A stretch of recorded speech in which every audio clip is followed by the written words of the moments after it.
আমার ছোট ভাই রফিকুল ইসলাম মাদানির মাকে দেখলাম আজকে কাঁদতেছে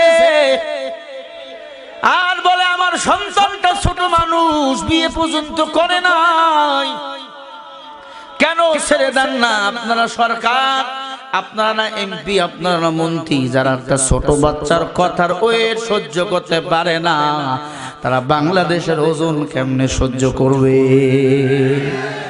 বেটাও বাঘের বাচ্চা, মাও বাঘের বাচ্চা, ঠিক না? ঠিক। ওবায়দুল কাদের কিছুদিন আগে বলেছিল যারা ক্ষমতায় থাকে এদের চামড়া একটু মোটা হয়, তা তোমার চামড়া এত পাতলা কেন? একটা শিশু মানুষকে তোমরা হাতে হ্যান্ডকাপ লাগাইছো, পায়ে ডান্ডা বেরি লাগাইছো। তোমাদের মতো নিকৃষ্ট রাজনীতিবিদ নেতা দুনিয়াতে আর কেউ নাই, ঠিক কিনা বলো? বাংলাদেশে এসে জরিপ করে দেখো, মানুষ তোমাদের চায় না। রাগ করলেন আপনারা? রাগ করলে করেন, আমার কোনো কিছু করার না, আমার কোনো আই ডোন্ট লাইক দিস। আপনার মন খারাপ করলে আমার পছন্দ না। আপনাকে আলেম থাকবে ভিতরে, আপনি মজা করবেন ম্যাডামদের সাথে, এটা হতে পারে না।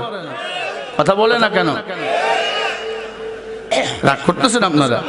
হ্যাঁ, রাগ করলে করেন, কোনো অসুবিধা আমার নেই। আমি কাউকে খুশি করার জন্য বয়ান করি না, আমি আমার আল্লাহরে খুশি করতে চাই। আল হাক্কু মির রাব্বিকা ফালা তাকুনান্না মিনাল মুমতারিন। কোরআনের সত্য কথা আল্লাহ পছন্দ করে, মুমিন পছন্দ করে, শয়তান পছন্দ কখনো করতে পারে না। ভাইদের চক্রান্ত শুরু হয়ে গেল, সুলাইমানের কেমনে সিংহাসন কেড়ে নেওয়া যায়। জিনদের মাথা গরম হয়ে গেল। আল্লাহওয়ালাদের বিরোধিতা সবসময় জিনেরা করে, শয়তানরা করে, ঠিক না বে ঠিক?